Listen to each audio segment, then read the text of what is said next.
And welcome to the Early Learning Council meeting for August 30th. Thanks for being here, council members, and those of you on the phone. So Alyssa, will you please call the roll? Yes. Sue Miller. Here. Patrick Allen is excused. Martha Brooks. Donalda Dodson. Present. Holt Gill is excused. Holly Marr. Present. Thank you. Barbara Poxaresh is excused. Eva Ripito. Here. Shauna Rodriguez. Here. Donna Schnittker. Here. Thank you. Terry Tellhofer. Here. Kali Thorne-Ladd, do we have you on the phone yet? Okay. Carmen Urbina is excused. Bobby Weber. Here. Miriam Calderon. Here. And then for advisors, do we have Kate Wilcox? Here. And Kim Fredland? Here. Great. Thank you. All right. Thanks, Alyssa. Okay, council members, starting with the chair's report, which is primarily the consent calendar, but I just wanted to make sure everybody has had a chance to look at the governor's education policy agenda that she announced and released on Tuesday, I think it was. And the fact that when she lists in there her strategies, strategy number 1 is high-quality preschool for low-income children. And I think it's exciting as she lays out her overall education policy agenda that early childhood is obviously a really key component of that. So just wanted to pull that out. Obviously, it's a document that covers lots from pre-K up, but we are strategy number 1. That's where the foundation begins, as we all know. So, exciting announcement on her part. In our agenda, we have the committee reports from Best Beginnings and Measuring Success. So, Martha, as chair of Best Beginnings, anything you'd like to highlight from your meeting? No, I don't think so. As far as it's a rather long report, but it is long because we did that process of going through for strategic planning and hope that some of the feedback we're giving here will come into the larger ELC strategic plan. Right. And it was, I think, pretty exciting day. You were there, Kate. Yeah, Terry. Just a comment. When I reviewed the committee developing a list of strategies that support families, I would ask that you add reproductive health and family planning. It's not there, but that strategy about pregnancy intention and adequate optimal spacing is really, really important for child success, child and family success. Okay, thanks, Terry. We'll make a note of that and make sure that that does get carried over into the final document. Yes, it's great input, and that's such a great example, Martha, of how the committees are able to kind of feed into the process, which we really appreciate you taking time to do that. Well, Donalda was part of that process, so we had at least 2 early learning council members and an advisor at our process. Great document. Thank you. Yeah. Yeah, it really is. I thought it was a real good way to really examine what we had come up with and to see where the strengths and some of the challenges still are present. It was really a good analysis. Good. You want to add anything, Alyssa? No, I think just like we did a special session with Carrie, actually, who led with Best Beginnings. We'd had a pre-meeting with Best Beginnings to kind of identify the top 4 or 5 themes that really resonated, and then did a really deep discussion on what strategies for those themes could be. So that was a great meeting. I do want to note we've got Kali joined us as well. Oh, great. Good morning, Kali. So I think, the important part of what we did, besides having a couple of council members and Kate there, is that we had some of our advocates doing the input. We had some of our providers who are on the committee that had input. I mean, it was a pretty well-rounded, I thought, group of people that gave input. And most of them hadn't been in on any part of the process at that point. Okay, great way to continue to expand that net of involvement. Measuring Success Committee, any comments from Holly? Sure. So you'll see in the notes that we spent our last meeting, we had a really productive meeting, revisiting the long-term outcomes that we shared at our last meeting, and then really looking at the intermediate indicators that we should be looking at. Keeping in mind, it's a long list, but we really want to make sure that each sector and each domain can see themselves represented in the dashboard.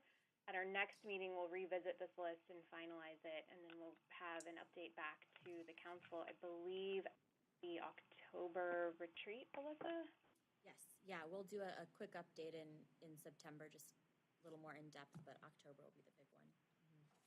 Okay, And working to make sure that what we have here aligns with the strategic plan as well will be the next step. awesome. Thanks. Anything you want to add, Bobby, as a member of that committee? Okay, Yeah, I think we're on track. super. Thanks, Holly. Okay, let's move on then. Yes. Even though CC, Childcare and Education didn't meet, we did open the Lynn England Award. And so it's time for everybody to start thinking about who our heroes are, our unsung heroes, and then nominations are out. And the form is available. And it's not a difficult thing to nominate. Just think of somebody that has made a real contribution to early care and education, and they can be at the state level, they can be very local, it can be a provider, it can be somebody who works in more of a supportive or policy role. There's no kind of limits on who it is. And just a reminder, Lynn Anglin herself was a member of what was the Commission for Childcare that got funneled in by the legislation and became part of us. And she was from Bend, a businesswoman who had fought hard for childcare, and she was killed in a car accident coming to a commission meeting, coming across the path. And so this honors the contribution. Right, great. Thank you, Bobby. We do this every year, and I know there are always many wonderful nominations, so encourage council members to think and talk to others about who might be a great nominee. And we will select and announce that in September? We'll actually announce in October. October, Yeah, okay. at the end of the council retreat. Okay, great, thanks, Bobby. Anything else from committees? No.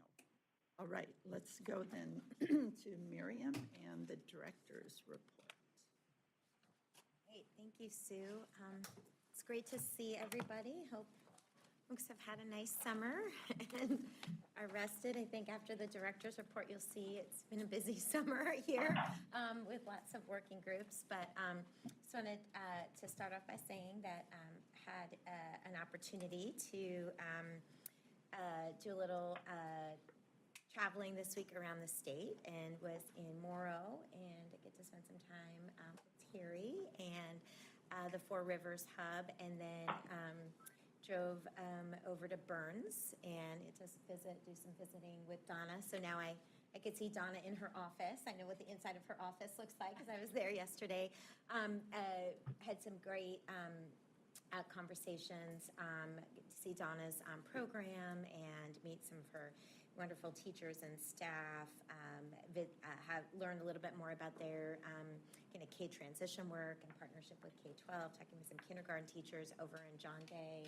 So it was, as always, great to be able to get, and visit and learn more about our state and meet people. And I think, Terry, I don't know if you have anything to add, but just from the conversations, both in Morrow and then in Burns and John Day, we just continue to hear reinforcement about the themes that have emerged through our strategic planning process as sort of the really important areas where we need to focus and prioritize sort of our systems work. So that's reaffirming. It's also means, there's not, we have a lot of work to do to develop the right strategies and objectives to get us there and what are the right next steps over the next 5 years. But I think it's helps me know and kind of feel good about the process that we've undertaken of really trying to listen to communities. And I know that is constant, ongoing work, but it feels like we're moving in the right direction of really where we want to focus our attention. So that was great. I will say, definitely thank you, Donna, for hosting me, and Krista and Terry. It's wonderful to do that kind of do those site visits. So I'll start by talking about working groups. So it's been a really, as I said, busy summer. So we've had, as I think council members will remember, a stakeholder working group comprised of legislators, Chair Lively of our House Early Childhood Policy Committee as a participant. We've had Senator Steiner Hayward, while not able to attend the meetings, has been kind of providing ongoing kind of feedback and being briefed around this work. This working group has been co-convened with our colleagues at the Department of Human Services, the Self-Sufficiency Unit. I'm really looking, a number of stakeholders, council members. We've had, Martha and Eva and Bobby and Sue putting a lot of work into this. So there was a meeting, the final meeting before recommendations are considered that would impact a September e-board request around how to spend new childcare funding. So to take a step back for a second, this work, so the focus of this working group has been to advise on the most strategic uses of new federal childcare development block grant funds that were made available to us for the fiscal year 2018 and 2019. So this was the approach kind of going forward has been to get input from a group, put a final plan together, and take that to September e-board, really because there are some really firm timeframes by which we can spend these new federal funds. And so that really, I think, necessitated getting an earlier start than being able to wait until the session to be able to take advantage of these opportunities. Overall, I think, again, just a lot of synergy with what we've been hearing are the priorities that have been emerged from our strategic planning process, with I think a lot of the conversations that this group has had. And I think we landed with some really great recommendations that are feeding into, I think, a strong plan and proposal to bring forward to the e-board. We are really excited to know that Governor Brown is supportive of moving this proposal forward at the September e-board. And so we've been working and coordinating very closely with her office about presenting to policymakers in the legislature during the September legislative days and before we bring the proposal to e-board. So she is really supportive of our plan to get to move with a sense of urgency around aligning these dollars with the priorities in our state. There has been, won't come as a shock, I think, as we think about what has emerged as recommendations, a lot of discussion around strengthening the ERDC program, both thinking about how it really works to help families afford quality care, building a supply of infant and toddler quality care, particularly targeting to communities where we have a dearth of care, looking at our child care resource and referral system and building greater capacity there in the areas where we know we've had success in being able to support providers, support for strengthening our licensing program, again, aligned to issues of child safety and protection, thinking about access specifically for families who, are maybe currently, who really require more tailored strategies in terms of getting support through ERDC. So conversations about full-time students, families who require care during non-traditional hours. So those are really, I think, a lot of what the working group has talked about this summer, and we are where we are really seeing kind of the alignment of these new dollars sort of in a plan would really be to look at, resources for CCR&R, resources for licensing, capacity in the licensing division, investments in ERDC. I'll let Kim and others kind of share more details on that, and then starting to really pilot the sort of coordinated strategies of building a supply of infant and toddler care, so financial incentives, more professional learning and development, and investments in equipment and resources and materials to help providers caring for infants and toddlers who are serving low-income families is the direction we're kind of going with the proposal for eBoard, which we're working to finalize as we speak, because we will just have a couple weeks before we'll be presenting on that. But I know there's been Bobby, Eva, Martha, Sue, anything you want to add about that working group or that process? And Yeah, I'm wondering, Kim? Kim, yeah. Yeah, you're a pretty key part Yeah. of certainly the ERDC piece of that work group. I think we're really looking at multiple strategies for ERDC. I think the one that probably has the most promise is really looking at contracted slots to try to increase the supply.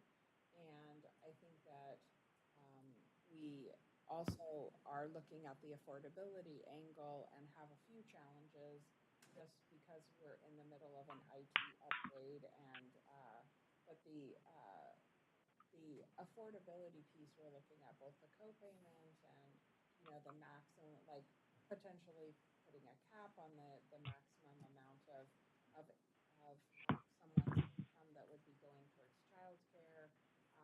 Certainly looking at the rate reimbursement for ERDC, the maximums, for again, the supply and affordability, so parents are not paying in addition to the copay, even more of the cost of that care. We're looking at potentially helping with like the enrollment fees that some centers have for kids, and being able to cover that for families. We're looking at using other funds to help with unemployed parents for a period of time and covering that child care. So I think we're trying to uncover as we can. And you mentioned the IT conversion at DHS, and how does that impact this ERDC conversation? Well, fairly significantly. So at DHS, we are going through really a replacement is the wrong technical word, so I'm just going to put that out there. But we're upgrading the software that we use to both manage all of the benefit programs, but also for Oregonians to be able to apply for all of the kind of social service benefits with one online application. Currently, Medicaid applications are processed in one venue, cash, child care, SNAP benefits are processed in another. These will all come together for both families as well as the senior and disabled population. And so where we are in the IT part of the process is that we are entering what's called code freeze, meaning that we basically can't change any policies because they all have now an impact on the IT system, and we're in the final stages of testing. We've finished the development. We're now in the testing process, and then we'll be in the piloting and rolling out of the new software. So this will change every caseworker's work on a daily basis, as well as how Oregonians can access us. Chair Miller. Yeah, let me just do, so how long is the code freeze on? So we really won't be able to see any changes to the policies or the policies that have an IT impact. We won't be able to see them start to go into development until sometime after the fall of 2020. That's 2 years from now. Yes, yes.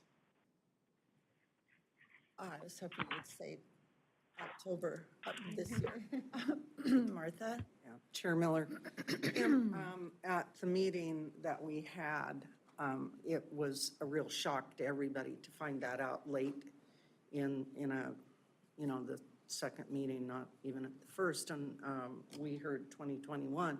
But the concern I have, and it's a huge concern, we've got a lot of money that's come in from the feds. We have our own money that we turned some back, I think it was last biennium.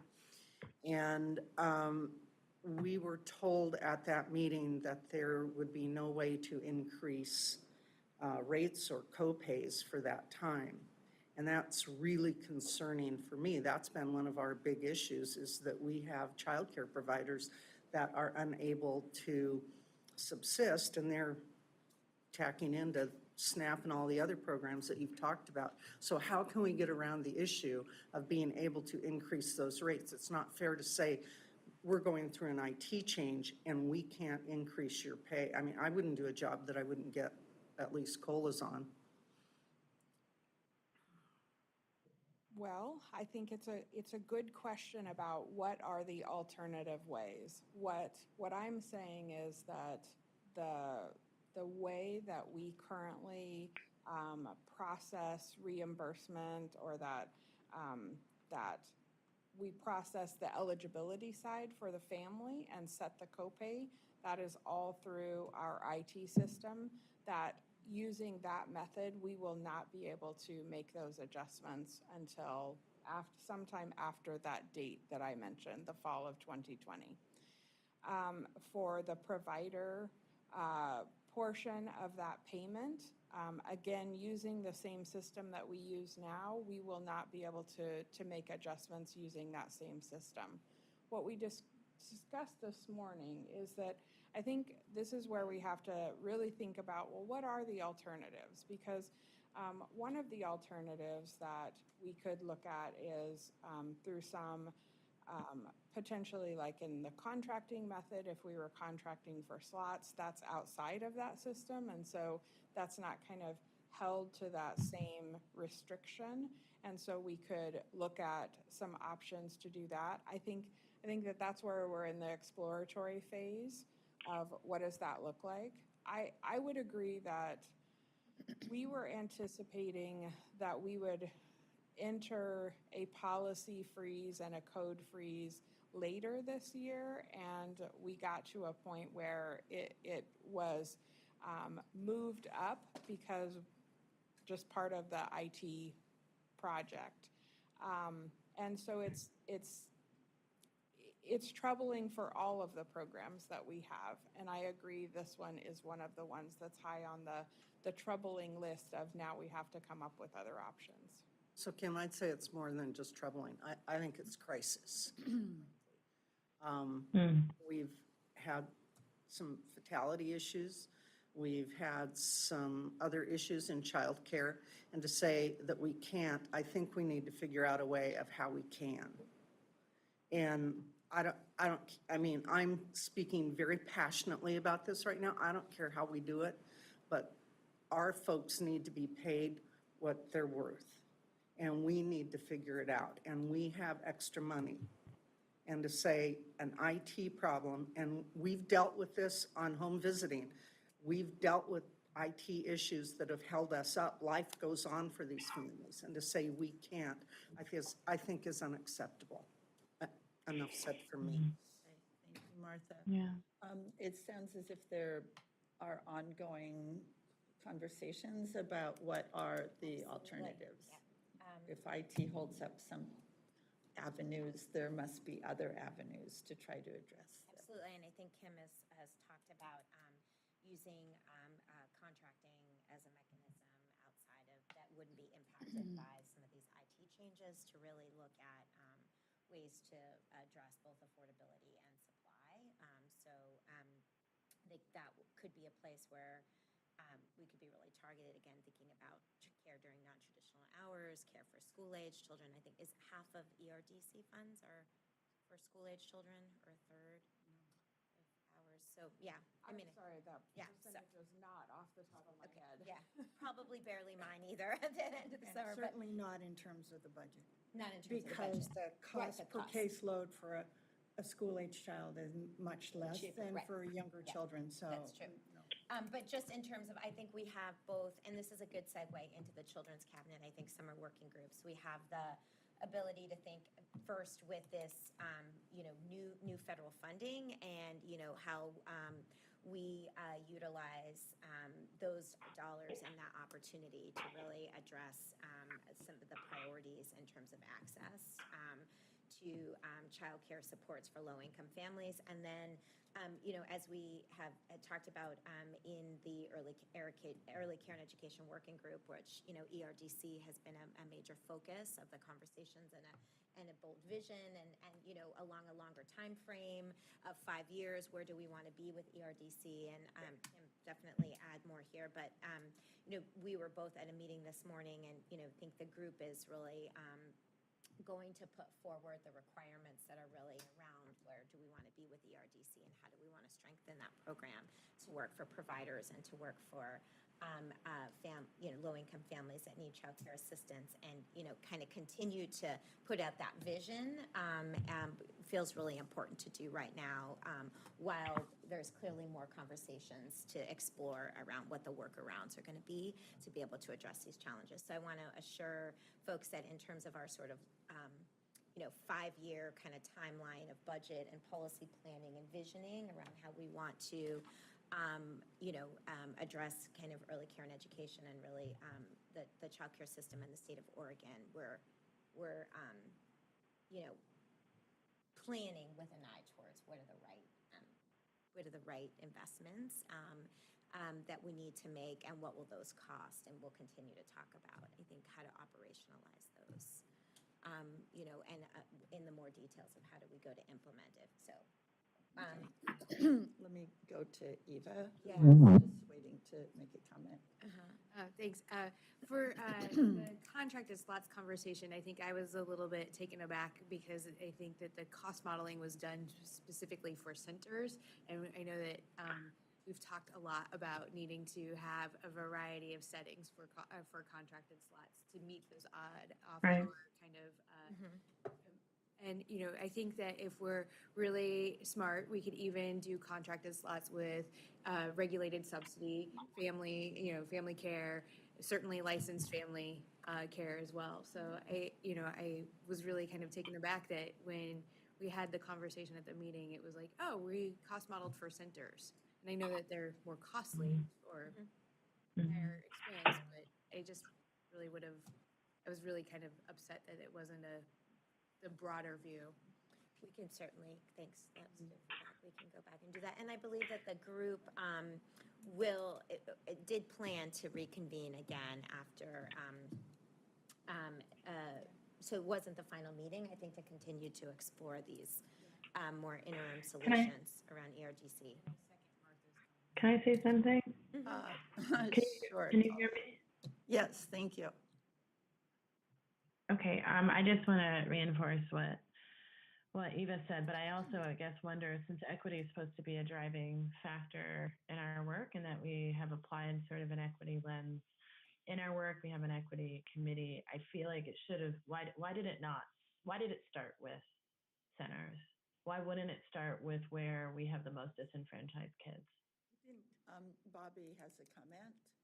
I was present in the same meeting and never heard the center focus. In fact, we were talking the opposite, and the contracted slots project that we evaluated was in home-based as well. So Eva, I don't know what you heard, I missed it.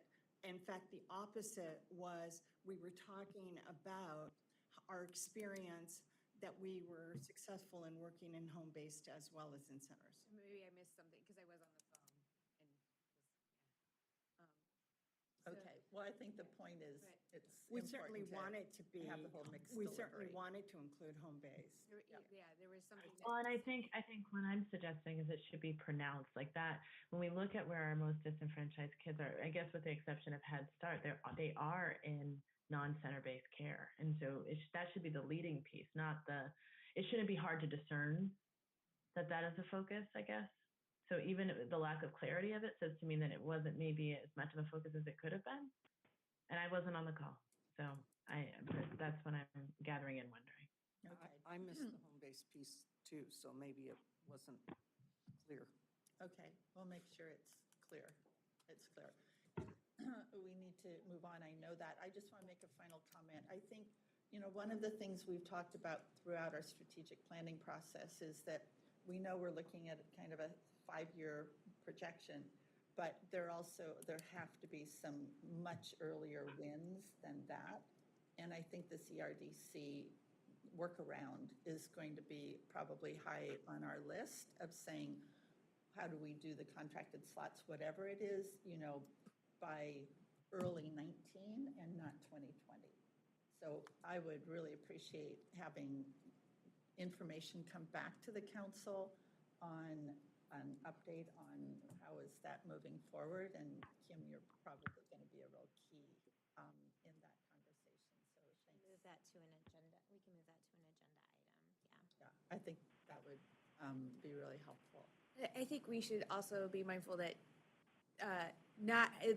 that having contracted slots is like it's not going to cover all providers or all providers that current. Yeah. So we can't just do the contracted slots and be like, check, we got that money taken care of. But we also need to figure out how do we pay providers that maybe don't. We need to figure out a way to raise rates too.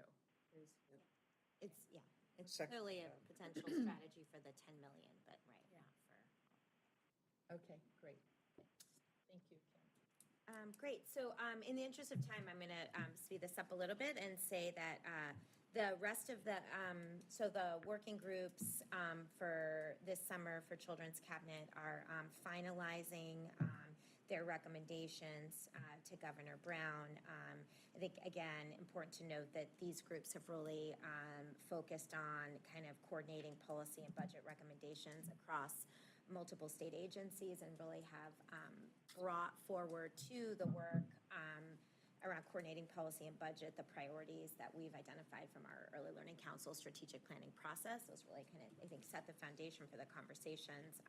A lot of a real iterative process, I think, between the conversations that were happening in the CCDF New Money Working Group and the conversations that were happening around childcare in the Early Care and Education Working Group. So finalizing recommendations, there's a meeting with Governor Brown on September 4th to present the recommendations of each of these working groups, and we can, I think, anticipate then hearing more, into the fall, more from Governor Brown's Governor's office and staff around the early childhood agenda. Parity Sue, during the opening of the meeting, shared we had already, you can start to see some products, and one priority emerging in the high school graduation rates proposal that the governor's office released this week. And so I think we'll probably be hearing more as the governor takes us in this information.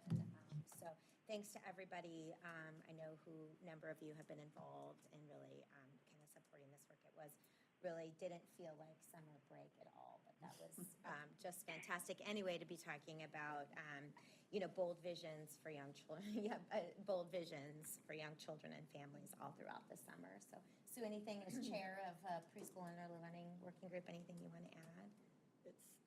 And we've commented on this, I think, in many different venues, but having COSA, which is further down on the list, with the school administrators representing K-12 at the preschool table and really being a driving force of saying, we have to get targeted universal preschool because the kindergarten teachers are struggling with the children who are arriving in kindergarten. So having K-12 now be a very dynamic, forceful partner with early learning, I think is great news for everybody.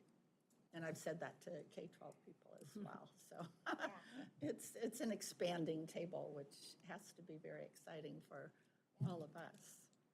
Yeah, absolutely. I think in the same way that it's been really iterative with the stakeholders that have been working as part of the CCDF New Funds Working Group. I think the same with the COSA Early Learning Working Group and OBC and Oregon Business Council. So just a number of us have been really trying to participate in those other conversations, just hearing a lot of affirmation of kind of similar priorities that we've heard through our strategic planning process. And I think, fairly strong alignment. I think as we get into legislative session, potentially different organizations are going to set their own agendas and prioritize things, respective to their own organizational context. But I think overall, to Sue's point, there's a lot of just momentum, it seems, around early childhood in a lot of areas where there's a lot of overlap around priorities. So we'll just kind of continue to work with those groups and learn more, as they make their own decisions about priorities. And we've tried to, again, engage them through the Children's Cabinet Summer Working Groups as well. So a quick note about alternative pathways. I mentioned to council members previously that we have a working group with ODE and stakeholders in K-12 to look at sort of an alternative pathway in Spark that sort of addresses, important standards for K-12 with respect to the care and education of young children in school facilities. Also working to address areas where we have maybe duplication or redundancies in regulations. So that group has also been working this summer, I think, hearing that there's real progress that's being made around, development of standards for an alternative pathway for K-12 providers of early care and education for whom we can't license or actually issue a license. And I was really excited to hear, because one of those areas where we have hear a lot of feedback on redundancy is background checks. And so there's really some good solutions that are being put forward. So we'll bring back more details as that group kind of finalizes work. But feels like every community I work in, we're always working on background checks. So anyway, I was really pleased to hear that. I'll go to Vista Logic and try to speed this up, but I know this is so exciting that I've asked Ben Tate to come and give a little bit of an update on kind of what's next now that we have, drum roll please, assigned and executed Vista Logic contracts. Amen. Yeah. Martha, I was trying to make sure we saved the pen that was used for the signature, but I don't know that we succeeded, unfortunately. Hi, good morning. Thanks, Ben. Morning, everyone. So Ben Tate, for those of you who haven't met me. So really quick update. I'm going to back off of that thing. We do have a signed contract. While we were waiting for the final bits of the contract to kind of work through the process, we did start a series of meetings with the key stakeholder groups that will be using this system, and started collecting their requirements. So what their business processes are, how they would utilize the system, what do they need. So we have all that documentation. We had a kickoff with Vista Logic on Tuesday, and we've already got a series of meetings scheduled with them to go over those business requirements in early September. So we're going to start the process. Having all of those requirements down kind of gives us a jump start. So we should be able to really hit the ground running, and all the work that they've already done with OHA is going to help us as well. What they originally gave us as a timeline for this first phase, and I want to kind of just set the context for you. There's two phases to this thing. So we're going to leverage what OHA did, and we're going to adapt that to our needs. The things that are unique to healthy families will be part of phase 2. So phase 1, what they originally told us was a 6-month time frame. Now, I caveat that with they haven't actually seen the requirements, so that may change, but they were pretty confident because of the work that they've already done that this should be a pretty fast process. So once we finish those those sessions with them and they understand specifically what we need, then we'll have a much better timeline to be able to communicate. But the anticipation from them is that this first phase will be pretty fast. And phase two? And phase two, yes. So we will need to, because we didn't know what phase two was, because it's going to depend on the analysis, we'll do a contract amendment for. So that's part of this initial work. So we'll start that while they're building phase one. I don't have a good timeline because it's really dependent on what fits into this first part and then what do we have to have them build. So that's a little bit more of an unknown, but we can update you guys as we kind of do that analysis and have a better sense of what that is. So Healthy Families, we're not sure when they're actually going to be able to use this tool. Well, they will be able to use phase one. So that's always been the goal. Sorry, I didn't say that before. Yeah, they will be able to use phase one because what we do does mirror what OHA does to a high degree. There will be some components that they will still have to do manually, but the big chunk of the workflow should be captured in that first phase. So the intent is we're rolling this thing out when phase one is complete. So maybe this is more a question for Kate. So then, when is the OHA part rolling out? Very good question. We have several phases to our project too. Because your phase one is not the phase one he's talking. He's talking Right. about two different phase ones. Right. Okay, So we have several it's really phases all about too. me, so could you I just know. help me out here? Well, we got to finish up the benchmarks first for the McBee program because that's the real push. And then we're going to be starting early adoption, what we call, it's not piloting, we're doing early adoption so that we can. In have the it McBee ongoing programs. With McBee, right. And then we're going to be rolling that out to the McBee programs in the first of the year. And then public health will come probably late spring. is what we're Okay. looking for. And for people listening, what's McBee? The Maternal Infant Early Childhood Home Visiting Program, which resources a lot of capacity within the Healthy Families Oregon, Nurse Family Partnership, and Early Head Start programs. And there are very specific reporting requirements around that program to our federal funders, and pretty rigorous with a lot of algorithms behind the scenes. So a lot of time has been spent setting those up so that we can then automate the reporting. A lot of paper coming in from the sites. I mean, there's over 30 different sites that we actually fund to provide services for those families. Great. So, Sue, Chair Miller, what I'm hearing from Aaron, and correct me if I'm wrong, there's going to be probably a 3 to 6 month process in this phase one. This is Erin Dean. Yes, Sue's the Healthy Families Oregon coordinator. And then we're probably not going to be fully operational for a year. But we will be inputting, the program has access. We'll start to get away from, I'll say it, the stone tablets. I had to say it. But we'll be getting away from the paper spreadsheets and back into more of a process. We may not have all the data, but because of what Oregon Health Authority's already done, there are pieces in that we can pull out and start using right away. And I don't know when Erin is planning on having her folks start to input so that it's sort of beta testing is what I'm hearing. Yeah, I don't know. We haven't nailed down that part of the timeline yet. But we have a system, and God help us. Thank you.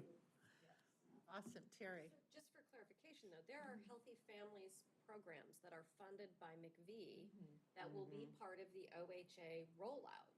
Correct. And the part of those programs that will be captured in the Theo during this phase are just those components that report for the McBee. Oh, McVie grant, okay. benchmarks. Okay. Yeah. So it's not the full The full, workflow okay, thank you. of a home visit. And it won't be duplication, hopefully. That's, Right. because it'll all be in the Right. system, Right. one system. Right. Okay, that's helpful, thank you. Yeah. All right. Thank you, Ben. Thank you. Thanks, Ben. Martha and Yes. Terry. So Next, I'll just emphasize our recruitments right now. We're posted for a rules coordinator, which is a really important position to support the council and its work. So please send great candidates our way. We are continuing to recruit for a licensing director and a legal administrator in the Office of Child Care. We're recruiting for a pre-K manager and also a licensing specialist in Salem. And I wanted to let council members know that all of the investigative specialists have been hired for our pilot of tandem investigations. Department of Homeland Security, Human Services, sorry. I'm not sure where that came from. So our pilot with DHS, so that's really exciting, and we're really getting much closer to rollout and launch, so, of that work.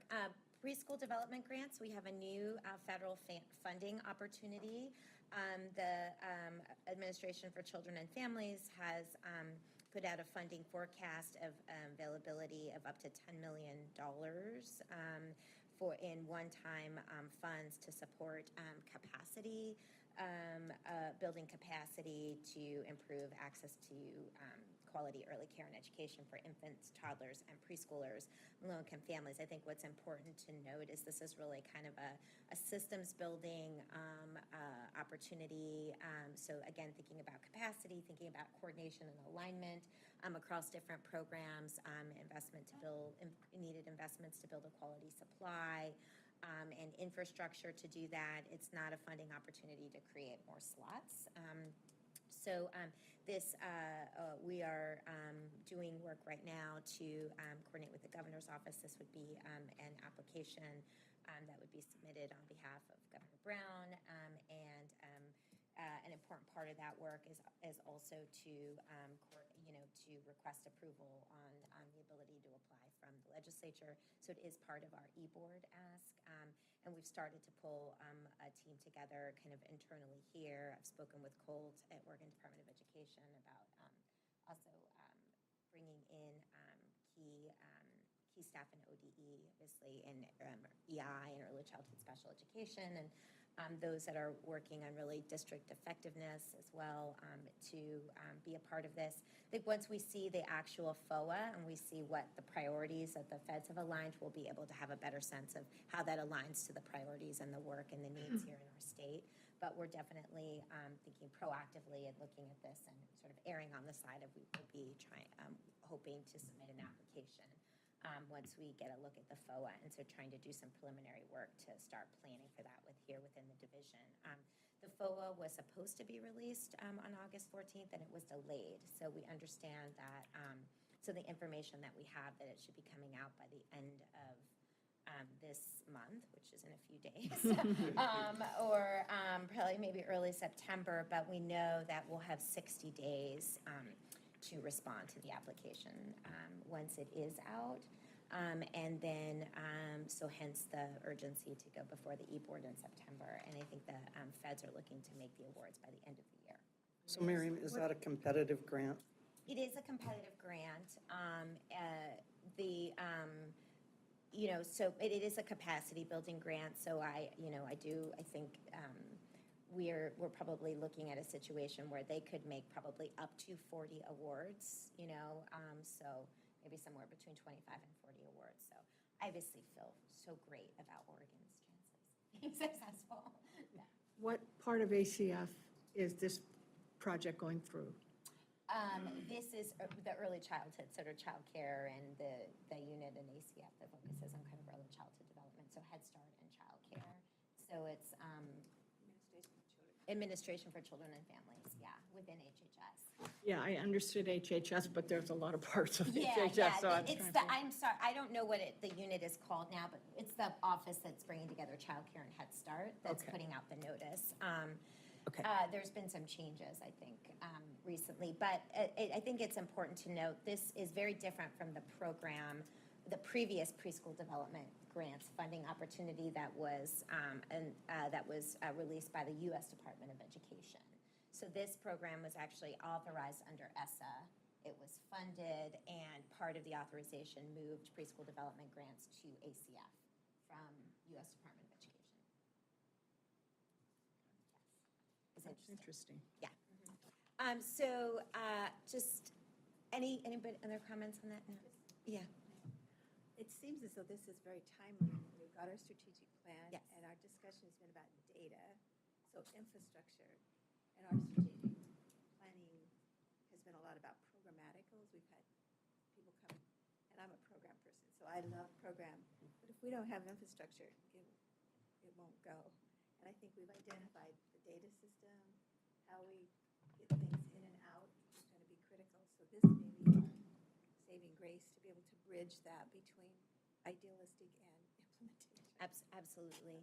That's already from some of the initial conversations, just internally, and we will, engage more stakeholders and sort of that, once we know what the kind of RFP said, the outline of the FOA and the priorities of the federal government. But that's one. I think we have to see the actual language and how a data project might fit in, because it is a huge need of ours with timelines and sort of requirements on their end about when you must spend the money to see kind of what this opportunity would do with these funds to sort of accelerate that work and that need, but it's definitely already emerged. I think the other one, which is a good segue into the sort of hub and QI, the recent hub collaborative, is we talked a lot about community readiness and infrastructure kind of in communities and community plans, and I think got some really great feedback from hubs around their interest and capacity and what their needs might be to really develop plans to kind of scale and build supply of quality early care and education, what would be needed to support programs and providers, what data would be needed in those pieces. And so I think that's another area where I think we might look to the potential of some funding opportunities to sort of accelerate that work for hubs and kind of support them in assessing community readiness and capacity and what needs might be to build a supply of quality childcare and preschool. We also spent some time, I think, during the Hub Collaborative, which was wonderful to have several hours with Hub staff and R&R providers and partners, as well as some time with directors the day before, really just giving them an update on the strategic planning process, all of the different working groups that have been happening over the summer. And we did an activity where we engaged them in really taking a number of the themes and priorities that have emerged through the strategic planning process and actually asking them with their R&R partners and hub staff to develop strategies that they feel were critical to advancing those priorities. So we're still in the process of analyzing a lot of that feedback but plan to get that to the authors and the groups that are working on the strategic planning process. There was also a session, I think, on parent engagement, as well as it was a wonderful fishbowl discussion with hubs that have been involved in Preschool Promise and Preschool Promise implementation, and hubs that have not. So they could really exchange some ideas around what would, a hub that was maybe thinking about how to prepare their community and what role they could play, how could they benefit from hubs who now have the benefit of hindsight of I wish I could have done this before we actually started. So I think there was also some really great conversations there. So. Okay. The great tension that I heard in that conversation was hubs who do not have Preschool Promise now, in order to be ready to apply if it opens up, they are aware of all kinds of work that they need to do in their community as if it were going to happen. And what they're struggling with is if they do that and get the community ready and everything ready to go, and the money doesn't come or they don't get it, then what damage have they done in their own community? It was a very real tension that they're trying to work through.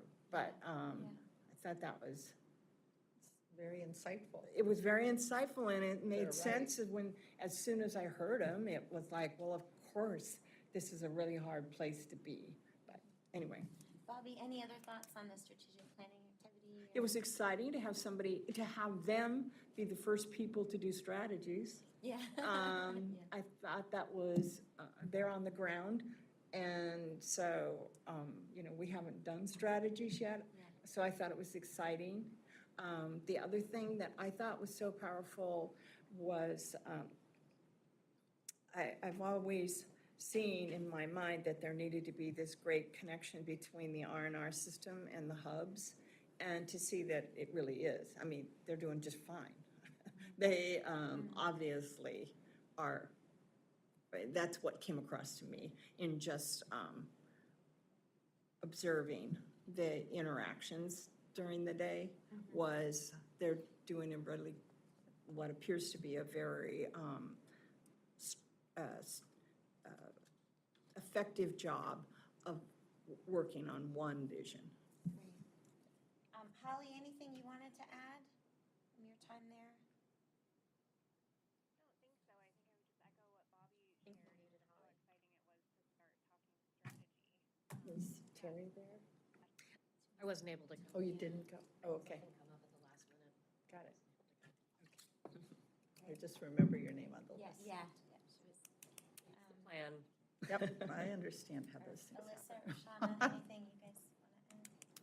It was really great. I think that the mixture of people and the conversations were really powerful. I think it was very valuable to have that. And when they broke down the preschool promise conversation, they tried to do it by more urban and rural areas to kind of inform that conversation. I think that was a really wise move because of the different needs of those areas. So it was really great. I was glad to be there. Yeah, it was, sorry, I'm trying to make sure, Holly can talk. Yeah, it was great to hear. We have an internal work group, and I'll give an update in a second on working on the strategies based on the themes that you came up with. And there was definitely some alignment with what the hubs were thinking, which was exciting. And it was great to see the CCRNRs and the hub directors working together to come up with those collaborative ideas, and really kind of leverage that knowledge across the board. So it was a good session. We were saying it really could have been a full day brainstorming easily. Yeah. And Holly, do you want to add anything to this? Sure, can folks hear me? Yes. Oh, good, great. I was totally talking before and thought everyone heard. I didn't have a lot to add other than I thought it was a great discussion and great to be there and exciting to hear, to get to the strategy level, as Bobby said, with the hubs and the CCRNRs. It was great. So Okay. my last slide is just, I think we've really touched on this legislative days, or September 24th through the 26th. We're coordinating with the governor's office on the presentations, both for the plan for the new CCDF funds, as well as the submission of our request for approval to apply for preschool development grant federal funding opportunity. Know that we'll also be presenting to the House Early Childhood and Family Supports and Senate Human Services Committees as well, and have received requests to do so. So that's what's shaping up for September. I think with that, I want to say I was, as per usual, I had probably needed to add a lot more time to provide the director's report update, so apologies that we're off track. And I don't know if we've got anybody signed up for As of 10 testimony. minutes ago, no. As a few minutes ago. Okay, but I think because people may have looked at the agenda and want to hear the childcare rules adoption discussion, I want to just move to that because then we're on time, since there's no public testimony, and then we'll come back to the strategic planning Okay. update. Sure. And Chair Miller, I have one question about Miriam's report that we can talk about later. Okay, thanks, Terry. We'll come back. Questions? Okay, so with nobody here to speak publicly, okay, childcare rules adoption. Dawn? Hi, Dawn. Welcome. Bobby's switching seats. Thank you, Bobby. And Kate's switching seats. Thank you, Kate, with her OHA hat fully on.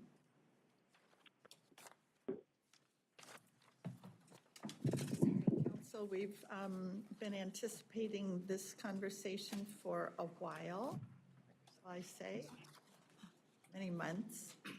And I appreciate the report in that it was really clear, Dawn, and Bobby, in what's being added, deleted. It was just, I think, a really clear format, so we could all understand what are we talking about. So thank you for that. You're welcome. And I was impressed with the staff when they presented it to me as well, so I'm glad that you guys liked it. I thought it made it clear as well.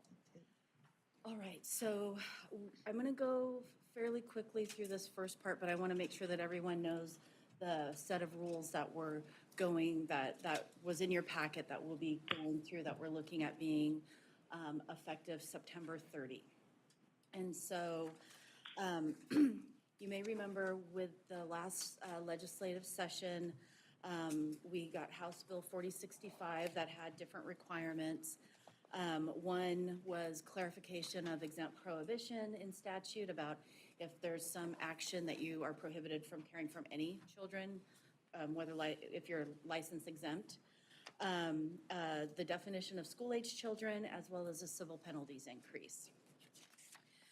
For meeting the needs of infants, we have some safe sleep rules that were part of your packet that really look at some of those unique needs of infants, standards around cribs, pacifiers, what's in them, as well as restricting movement.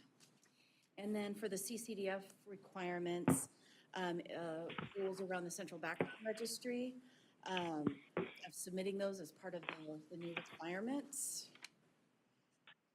And aid one assistant ones now are required to have first aid CPR training, as well as recognizing, reporting child abuse and neglect. That's a change, that's a new federal requirement. And then serious injury and reporting, every state needed to be sure that they had a definition of what that was and what they're reporting and what would be posted on the web. So that is the overview of what was the requirements. We also, from the lead rules, had a small kind of technical correction that is a part of your tests in terms of that dishwashers don't need to be tested for lead. And that was a miss in the registered family rules. It wasn't clear. We needed to clarify that. So any questions on the rules that were in your packet? And I'll kind of go through what our process has been, highlight some of the changes that came from the public comments period that resulted in the rules that you had before you in your packet. Thanks, I have two. One is, there are some, I guess maybe this would go in the breakdown, but there's some rules that say, we're not changing this, but there will be guidance given. Yes. What does that look like, I guess? Because, there's some concern that there's a little bit of room. What does this mean, like unattended? How do I go to the restroom kind of question? Yes, definitely. So part of, there's two things actually that we're doing with rules, and we'll actually, our plan is, if these are promulgated, that we'll be printing new rule books that will have some of the interpretive guides. It's really a best practice in terms of childcare regulations, that you have your rule language that can be challenging to be plain language, of which will give some more description about what that is. Additionally, we have been creating interpretive guides that would go with different rules where there's like too many scenarios in which, and we'll actually talk about one with an amendment that I'll be asking for around how does this look? So what might it look like in family childcare versus center-based care? And so those interpretive guides, and I think we had several of them on the website during the public comment period to kind of help explain that.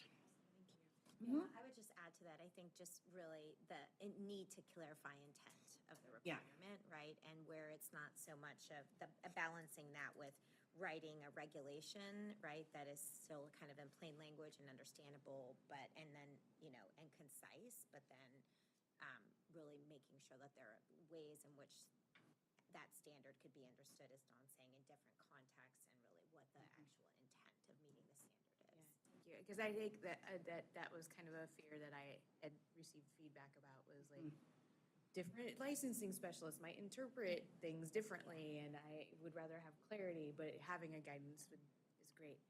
And the other thing I just noticed when I was just reading, I just caught this, or I would have emailed you.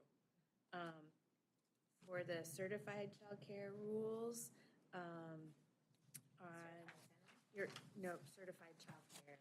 Oh, yeah, I guess it's certified childcare centers. 12, it says excluding parents who are dropping off or picking up, but earlier in the rules, it's been changed to persons authorized, so I just thought that maybe you would want to have a consistent language there. Sorry, edit. So maybe we can add that. We'll look at it. That would probably be more of a technical fix if people are, but we can talk about that. Because I know that was feedback that when I go through the feedback, that is a change that we made based on the feedback. Yeah. So, Dawn, are you going to talk about the community engagement? yes. Okay, thank you. I think we need to be really clear about the outreach you've done. Absolutely. And it's actually, I'm kind of excited to share with it because I think we have some new strategies as we move forward to do it as well. So July 1st, the public comment period opened. We did broad communication to the field, sent out letters, emails, and then we are here today, hopefully, to adopt those rules that will become effective on the 30th of September. So the community engagement that we did, because we had, there had been some community engagement, but we really needed to go out and do more. We did 4 online engagement sessions and 3 online. We have 4 bullets. There was, the OAELP was an online. Oh, it was on, okay. So we had 90 registered family providers join us for an online engagement. 79 certified family and 111 certified centers participated in an online. I think, this was a pretty small set of rules, but we were really encouraged by how many people participated and can see looking at how can we limit it to more so that there can be a discussion, but that is really something we can look towards forward at maybe other ways to do engagement that really helps people who maybe can't travel, different ways. And then we did the Oregon Association of Early Learning Professionals. There's 6 providers that sit on that, and so we did an engagement session with them as well to get their input and feedback. And then we did 2 in-person engagements. AFSCME was having a conference and asked us to come, and so we had 30 providers in which we were able to do face-to-face engagement with, as well as then they were convening a small group in the Dalles, and so we did engagement out in the Dalles for this set of rules. So I wanted to highlight some of the changes that were made from the public comment and that are reflected in your packets. A lot of it is about clarifying, is a lot of where the rule input comes from, and it gets to why interpretive guides and guidance documents, but also what can we do in rule to clarify. And so within the serious injury definition of when you call, as we changed from severe burns to all burns. Qualify while on childcare premises for safe sleep requirements. There was a lot of conversations, like if a child is in a stroller and you're at the park and they fall asleep in the stroller, what do you do? And so it's like when the child's on the premises where care is provided, that's when you would not leave them in a device. So we clarified that within, and that's within all 4 sets of rules, the regulated subsidy, center, certified family, registered family. Then within the 3 types of licensed care, clarified that the certificate of registration, which is the license that we provide, needs to be clearly viewed as it's posted. And so there was that one providers wanting to make sure that that was clear, it needed to be clearly there. And then for certified family and certified center, clarify that a person's authorized to drop off and pick up a child have access to that child. And so I think that's some of the language that maybe we need to do the technical fix, because some of the feedback was it's not just the parent, it's whoever is authorized to pick up that child should be able to come into any licensed and have access to that child. So those were the changes that we were able to make to clarify.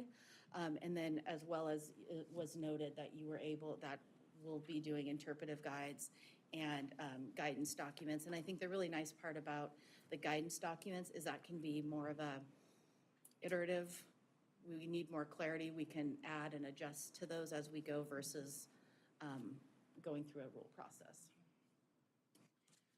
Any questions on that?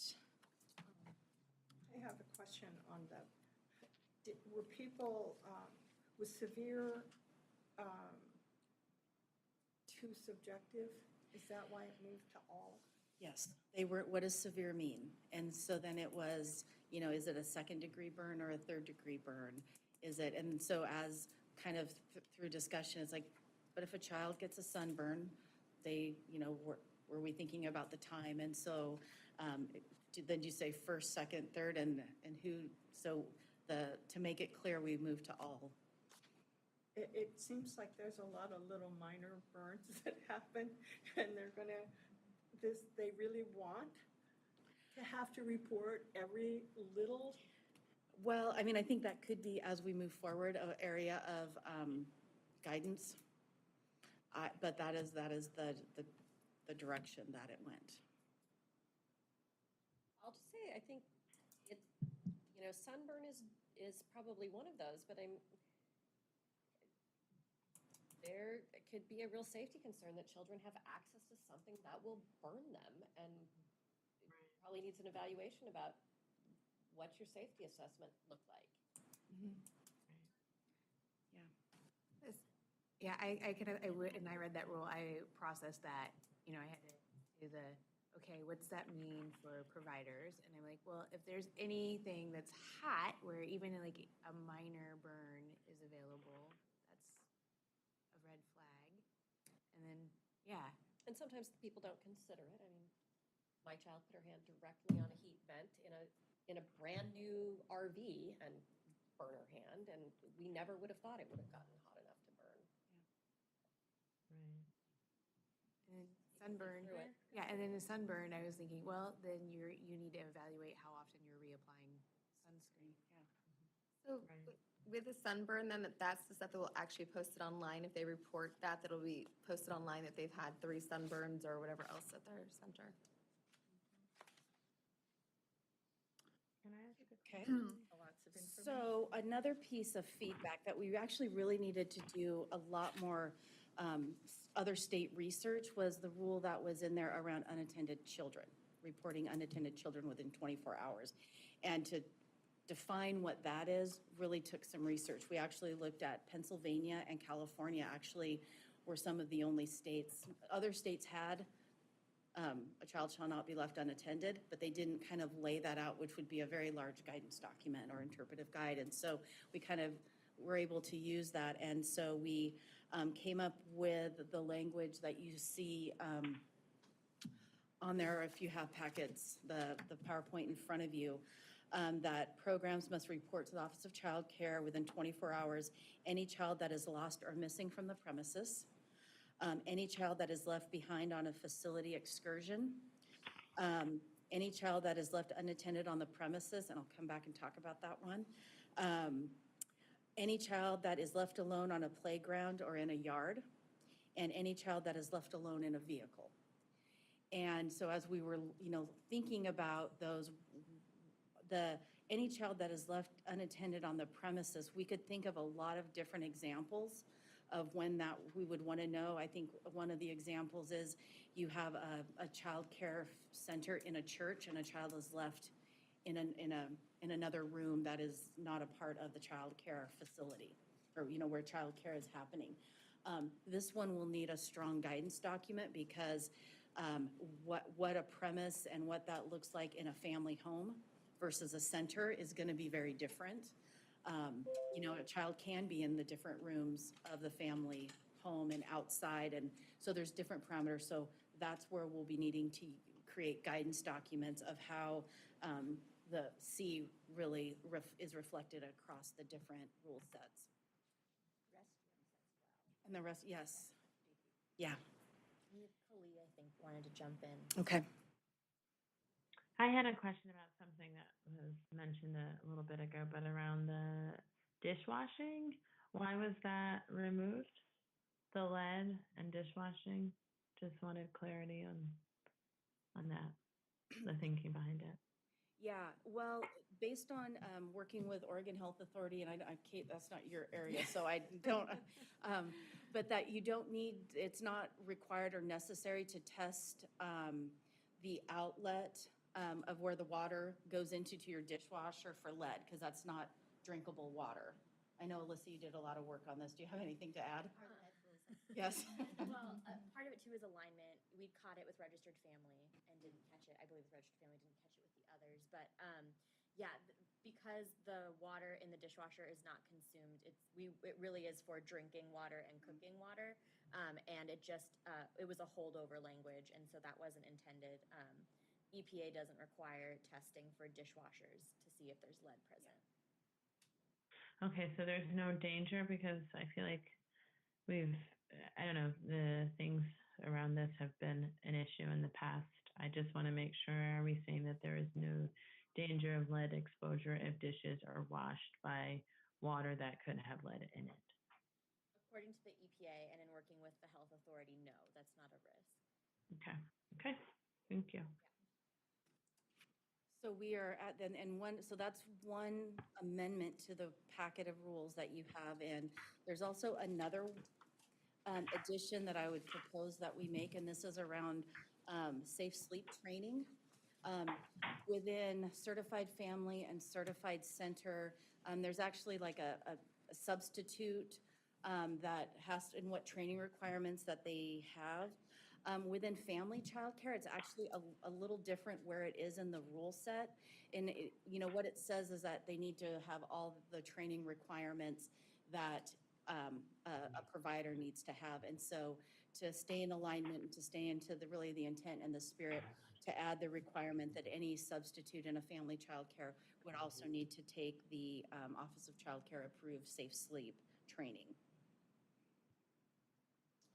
Chair Miller? Yeah. A question. So Dawn, on safe sleep, because that seems to be where we have some of our biggest issues, is there anything, and there probably is, or well, maybe there isn't, about continued training or training every year or 18 months on safe sleep? I think we need to remind everybody all the time what that is. I think that has not been a part of this current rule set.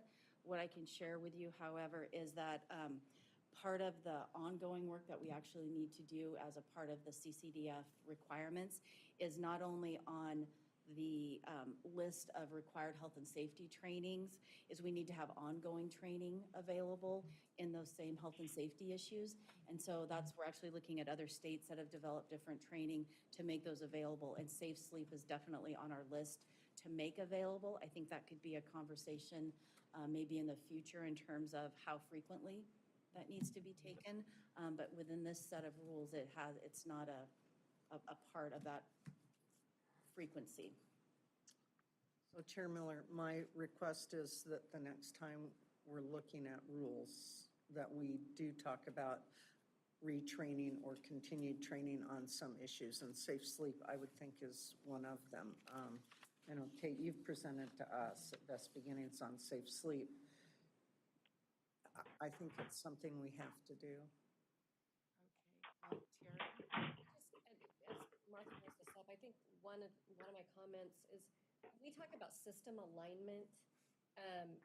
We need to do a better job of educating the people who are consumers of childcare about safe sleep and about these other swaddling and all these other things, because we put childcare providers in a horrible position when parents are asking for a behavior that is not in the rules. And I think when we talk about system alignment, we can do so much at a community level. There's system alignment we need to do at this higher level about just really doing media campaigns and those sorts of things so that parents are not asking providers to do something that's not allowed in the rules because they believe that it's appropriate. I mean, I think about swaddling. And I saw the comment about they swaddle in the hospital. Well, swaddling's appropriate for very new infants, not infants up to a year old. And yes, we swaddle, and I can wrap a baby tighter than anybody, but it's a very initial thing, and it's kind of gotten out of hand about where it's appropriate. But we haven't done a good job of educating the public about what's appropriate. So I think we and systems, as you work in the governor's cabinet, can align better to do a better job. Yeah. Kate, do you have any comments on that? I would say from the public health perspective, you know, we over the years have done some campaigns, we have materials. Part of it is we just don't have the resources to go out and do a large social marketing campaign to educate, or social education campaign around safe sleep practices. And they have changed over the years. I mean, they're very clear right now what is and what isn't, you know, considered safe from the AAP. So I think that's our biggest constraint right now. I just want to kind of add on and actually thank Oregon Health Authority, because part of the training that is being developed is actually how to talk to parents about why these safe sleep practices are important. And your colleagues have been really helpful in helping to review that and how to talk about that. So, you know, it's great if they're not to ask, but we do have that incorporated as a part of the safe sleep training, knowing that that is a tool that providers are going to need. Oh, great, and really important point, Terry. I was just going to echo that, because when I was talking about new rules, one of the providers said to me, well, that's all fine and good, but when are we going to when are we going to teach parents what they need to know too? And so I think there was just like yes, I've had that general feeling given to me, like, I can be the bearer of this news to parents, but it would be better if it was reflected elsewhere and taught to them elsewhere as well, and not just me telling them this. Well, and on the swaddling, we've talked here about the difference between what a parent might want to do at home, their own home, versus what's going to happen at a care facility. So drawing that line or distinction as your licensors talk to caregivers who talk to parents, obviously there are lots of different ways to talk about it. I just wanted to thank everyone, council members, for their really important comments on this, and Kate, and say that we should expect to see a strategy around this in the outline that's presented to you, I think, to wrestle with. I think some of the resource issues that Kate is talking about, but really how do we leverage the council and the new strategic plan across 5 years to really go kind of at a higher level, and to think about how do we make that a priority to begin to do some of the work that we know needs to happen about getting information. I know, Dawn, if you want to add, that licensing staff have been distributing, information on safe sleep proactively on all of their visits with providers, of license exempt or regulated subsidy providers and licensed providers as they're doing their visits. So we're doing, and this required training is yet another, I think, kind of step forward around educating, I think, the caregivers that the early learning division through the licensing program has the ability to touch and give information to. But I think we completely recognize this is a clear cross-sector strategy, and really requires, I think, more public health like strategies to be able to get the information out. So. Well, and Chair Miller, I think the one and done process, we need to move beyond that, because, okay, everybody's had this training, or, safety training, sleep training, just check them all off and then we're done. And as Kate said, things have really changed in safe sleep, and they change all the time. I mean, what you did 2 or 3 years ago might not be appropriate today. So I think the continuing piece is something that we have to look at, to not just assume that once we've done it, it's done. I just want to, if I can you hear me? Yes, go ahead, Kali. Okay. I just want to second that really firmly, and I don't know how, I've asked this question before, how early childhood is connected to the professional development, the larger sort of professional development group table that's being brought together. But that ongoing piece around training and professional development for early childhood providers is so important because people will always default to what they know. And unless it's their consistent training, not just the one and done, like Martha was saying, we cannot get behavior to change in the way that we need. And this is like, there's so much at stake here. I just want to reiterate that and figure out how we can support more of that if there is a way. Okay, thanks. Donalda. And the parent training is so important because there are some strong cultural and ethnic issues involved with sleep, and being sure that we address those in a appropriate way to help families understand why this is being done. Because those are really critical, and that's part of our changing demographics. If you're an ethnic provider and then you still have those families, it's doubly hard for you. Well, when you have grandma in the background telling you this is the way you do it, you have to give parents the ability to say, no, Mom, it's not. But I survived. Yeah, I know. Yeah. That's always the issue. You're here. Okay, thank you. So questions and thoughts? Questions or thoughts? And if not, I would maybe ask for a motion, maybe with a friendly amendment. And the friendly amendment is going to be page 9, well, the reporting requirements. Just be really specific about the amendments that are needed. Or the It's for the, reporting requirements for unattended children in all settings, and the safe sleep training for substitutes in registered family. okay, great. And are you making that motion, Bobby? Well, I thought Shawna had a question before, but yes, I'm Yes. ready to. Oh, okay.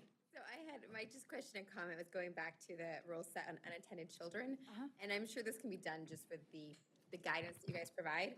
But as it says, like just left alone on a playground, some of that is like left alone without somebody on the CBR or a child that's 12 instead of somebody who's actually, so the alone piece, I worry about that term getting confused with them needing to have appropriate supervision. And I'm sure that can be addressed in guidance that's given, but I just wanted to point out that the alone isn't the only problem. It's not with appropriate supervision. Right, and that's a good point in the guidance documents, because there's other rules that would address that, but to be very clear that all other rules apply. Yeah. Right? Yeah. Thank you. Thanks, Donna. Good point. Okay, so I move that we adopt the proposed childcare rules that have been presented, and then these two, with the addition of the two proposed changes. The one, reporting requirement for unattended children in all settings, and sleep training for substitutes in registered family. All right, is there a second for that? Second by Eva. Okay, any further discussion from council members? I have one question. Jerry, yep. A little bit off. So I understand that no longer will Office of Child Care be licensing programs attached to schools, right? That's been a decision. Well, not attached to schools. It's, schools that are, it's. Administered by schools? Administered, but yeah. Yeah, and by schools. it's, so the school is the fiscal agent, yeah. So is there work by ODE to adopt rules in alignment and a process for those programs? So that when I was mentioning the alternative pathway working group over the summer, it's been a process sort of ELD driven with support of ODE and COLT to bring K-12 stakeholders together as well as other early care and education partners to look at this alternative pathway, which is exactly what you're saying. Looking at where is there already regulations that really align and therefore we're duplicative of, something like fire inspections. Schools are already doing that, right? That's a process our licensors can sort of look at and verify or not, necessarily have to inspect. Background checks has been another one that's come up, right? Schools do background checks, we do background checks, very different, it feels redundant, it can be a cost issue, so how do we really align those, as well as then having a process by which if a school is the fiscal agent of public funds, so say an Oregon pre-K grant, and or preschool promise, that they will be able to, or they're choosing to participate in Spark, there are standards that they'll meet that are associated that wouldn't be already in their regulatory framework that are important for the care and education of young children. Does that help? So it's basically a kind of a looking at a lot of those standards that particularly that are associated with licensing around health and safety that aren't duplicative but matter, and having a different pathway for schools to demonstrate meeting those that isn't actually associated with getting a license. So that's the state barrier that we have, is we actually can't give a license to. Yeah, I just want to make sure those kids aren't outliers with, we're not making, they deserve the same safety and that other children in other settings deserve. So clarification, so we're still going to license them, but there will be certain pieces that, We can't actually license them, but we can still, if they're the recipient of state funds for early care and education, or if they're participating in Spark, sort of voluntarily, will meet the same, there will be standards for them to meet. so who regulates those kids that aren't, licensed? It'll be in the school district. Right, it's the school. I mean, we don't have right now, if they're not receiving public funding, they're not in Spark. And so, say if there's a Title I funded pre-K program or a locally funded, district-funded program, we wouldn't. So that's pre-K, not childcare. Right. We'll still regulate childcare. Where it gets complicated is that we legally cannot license if a school has a childcare facility. If they contract it out, say to Campfire or some other entity, then we can license them because they're the licensee. If the school is the licensee, we cannot do a license. And so there's some reason that they want to have the alternative pathways because of access to public funds, then we will have this alternative pathway that will have key components of the health and safety standards of licensing, with looking at where some of the duplicative and kind of the uniqueness of a school setting is in play. So do we have a gap right now? But that's not one that we can fix in the immediate. It requires a statutory Okay, change. I just want to know, we have a gap. So Terry, you're right, we have some Right, outliers. but they're working. Right. We're working on the more immediate solution, and then we have to look to session and longer term. And I will say this isn't like this interpretation of the state statute about can we license facility probably isn't the only gap, right? As we look at, health and safety and best practice standards associated with care in education settings or other, so it's a bigger area that needs to be explored. I have a clarifying question, although I really would like us to vote on the rules before we have Yes, I'm this sorry. conversation. And it's not really related to the rules that we're adopting. Let me call the question. My question, is the interpretation now that, for instance, the university operates a childcare center, we used to license them, we quit? No, that is where there's still some interpretation, and that Okay. is work to do moving forward. Okay, So I mean, I think this is all an important conversation. I don't see it as part of. Right. All right, so if there are no other questions focused on the rules, let's vote then. Those in favor of adoption of these rules, please say aye. Aye. Any opposed? And any abstentions? Not, they are adopted and go into effect September 30th. Oh, Thank you. Did we get, I just assumed that was, do we need to do a motion on the technical fix for aligning the language for, instead of parents, just authorized person in the certified center? Thank you, sorry. No, I think we We can just make that change. Yeah, okay. And then I know that we're really, really pressed on time, but I do want to kind of do just a really brief, if that's okay. of where we're at with kind of then moving forward on the community engagement on the bigger alignment that was done across the rule types. And just kind of share with you some of our thinking is that we will begin community engagement sessions in the fall. We anticipate that the public comment period will be November 1 to December 15th. To September 15th, we know that depending how the community engagement goes, these are tentative. We are looking to adopt in February is our current goal, and that those would become effective on May 30th. A couple things that I kind of want to share about some of the stuff that we are planning around this engagement is that we will definitely be going around the state doing this. We've actually received a lot of help from Annalise of AFSCME, who's already got about 6 different places across the state where she has identified where to help us convene family child care providers.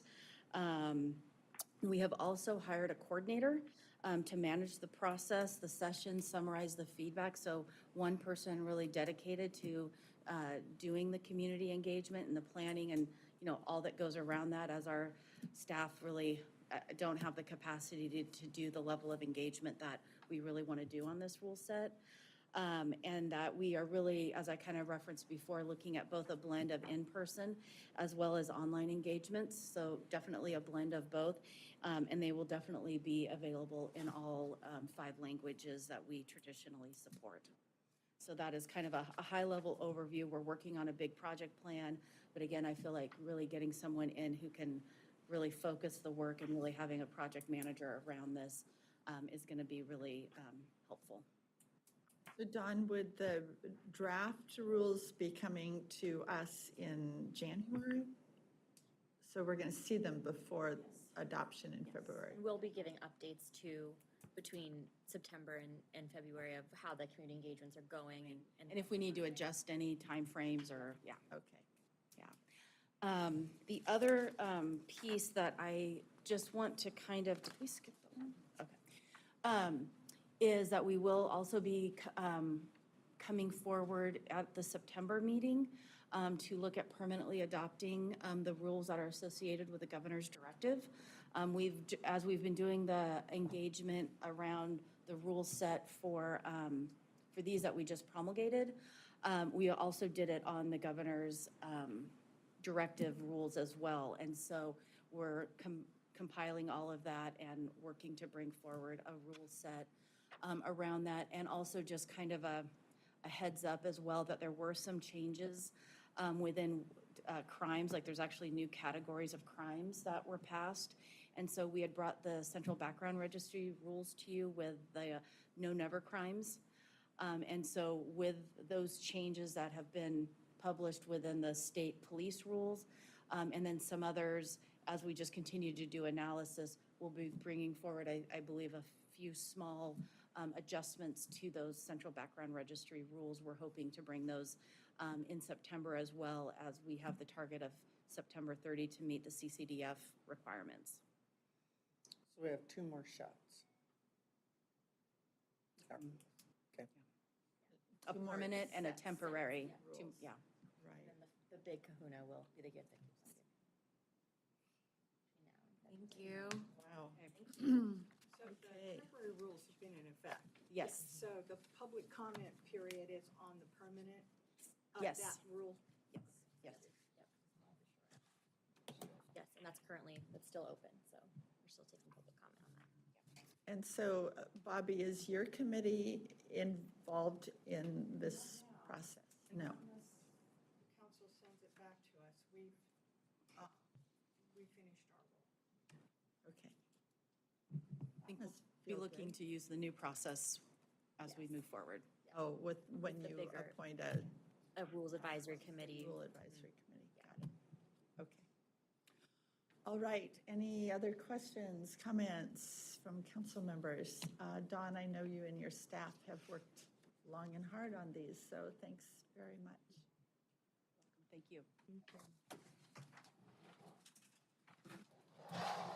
Let's now jump back to the strategic planning update and have Alyssa give us an overview of where we are, which is tab 2 in our packets.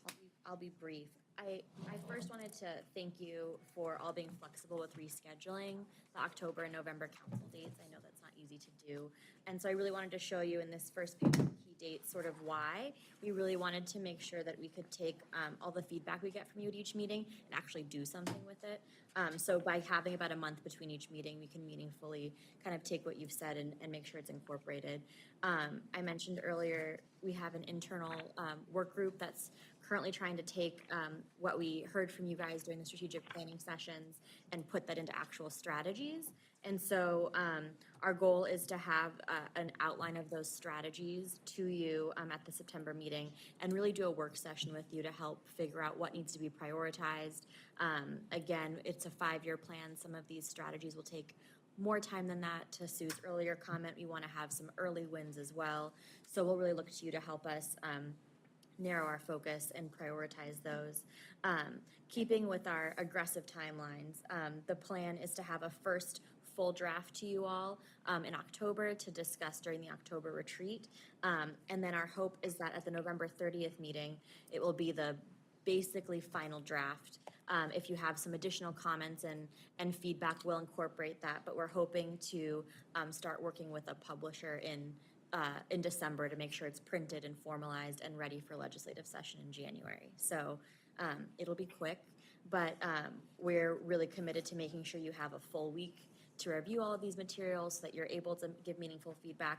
September and October will be really dedicated to working through the strategic plan, so you'll have that space to give really thoughtful feedback on that. The next pages, you'll see Carrie took the 20 themes that you all had captured as emerging from the strategic plan cross-sector sessions you did, and she grouped them into the 3 system goals. And so this sort of gives you a sense of how we're approaching the strategies and the way you'll kind of see them presented in September. They'll all be couched in the 3 system goals that you all are working towards. So, any questions about what you're getting when? Is it possible to get it any earlier than a week before, or is that the earliest that's feasible? We may be able to get iterations. We're meeting every week, and we have really aggressive internal timelines. But we can try to at least give you a version of it so that you're not completely blindsided a week in advance. Yeah, we can work on that. That would be great. And Alyssa, what are the council's committees? What's their involvement in the next couple of months? Yeah, every committee I think is taking a different approach, and I know we touched on this a little bit with ELC exec. The hope is that once the council reviews the strategies, the outline in September, we'll really be able to come back to the committees in October and start to get their thoughts on those strategies. I think we still need to work on timing. One thought Carrie and I had is we may take those sections that are more relevant. Best Beginnings focuses a lot on maternal child health, and so taking the relevant sections to the committees, they might be more fleshed out than the council has seen, but really trying to get that expertise as frequently as we can so that the council gets as close to a full product as possible. So October, I think, will be the big meeting with committees to get some feedback. And then depending on when committees meet, ideally between October and November for that final draft. Okay, so just a heads up for committee chairs. As you look at your agendas, it would be great to just make sure you've got. That's what we're doing. That's what you're doing. That is your Yeah, I think agenda. I need to- That is our agenda. Okay, perfect.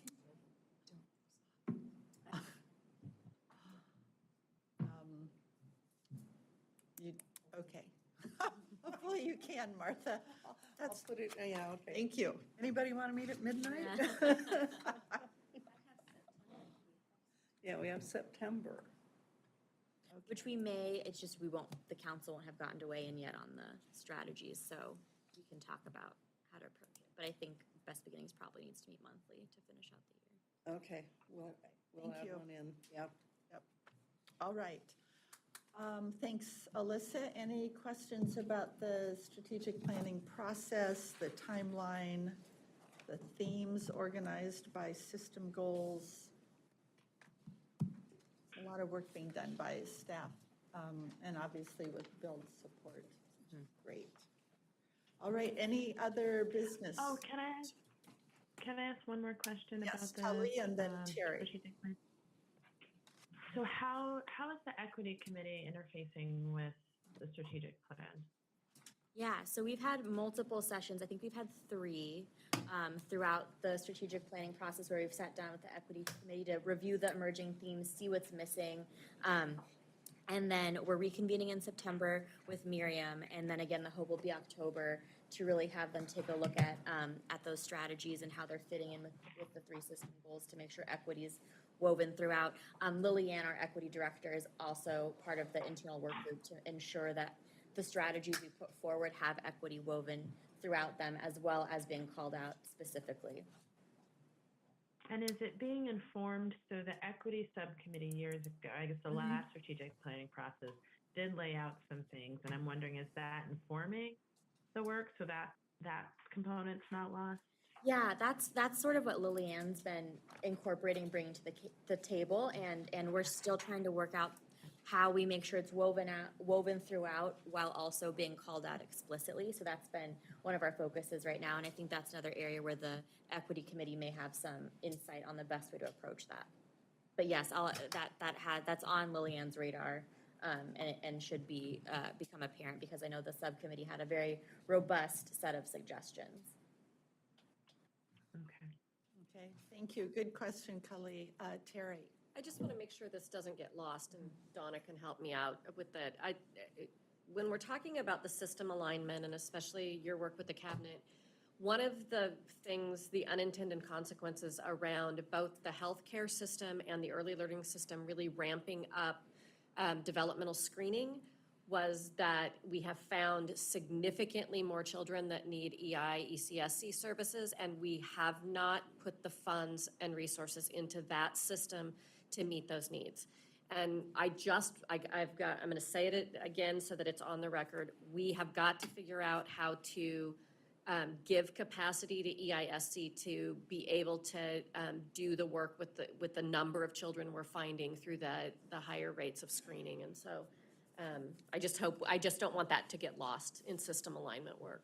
We've heard that almost every hub has said that as well. And actually, thank you for the reminder, Terry, because if you haven't been able to come to a hub engagement session, we do have one more with Marion Polk next Thursday. I believe it's from 4 to 6. So if you're interested or haven't made it to one, happy to share those details with you so you can have a chance to hear from the hubs directly.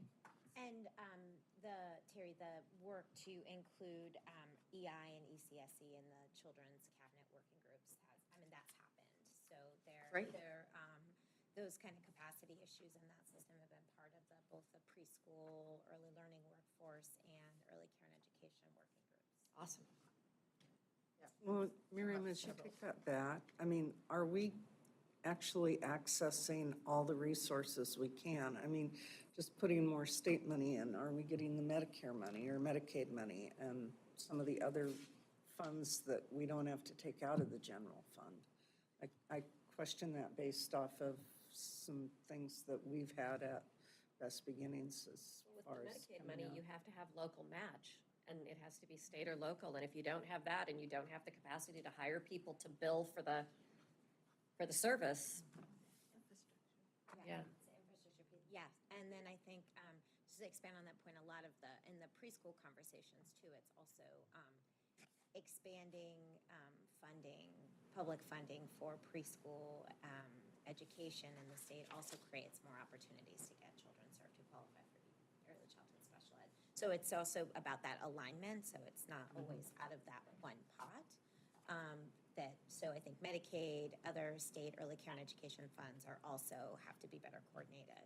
Right. To serve the needs of children and To families. add to that too, besides the early intervention, the social emotional, where with the increasing children in foster care and some of those children coming in with such pronounced needs, we need more social emotional support for the provider. That has also come up at cabinet meetings frequently, and OHA brings it up frequently. Yeah. Oh, kindergarten teacher, everyone's talking Their own about that. support for. Yes, cross sector, for sure. Okay, thanks, Terry. Good reminder. Any other comments? Sort of don't forget this as you're thinking. All right, we will adjourn our meeting, and please make sure you can be here on September 27th. I'll Okay. send a reminder out. I'm sure you will. And that will be a longer meeting, just to remind everyone. All right. Thanks, everyone, for getting here, and thank you, Kali, Holly, and Donna for being on the phone.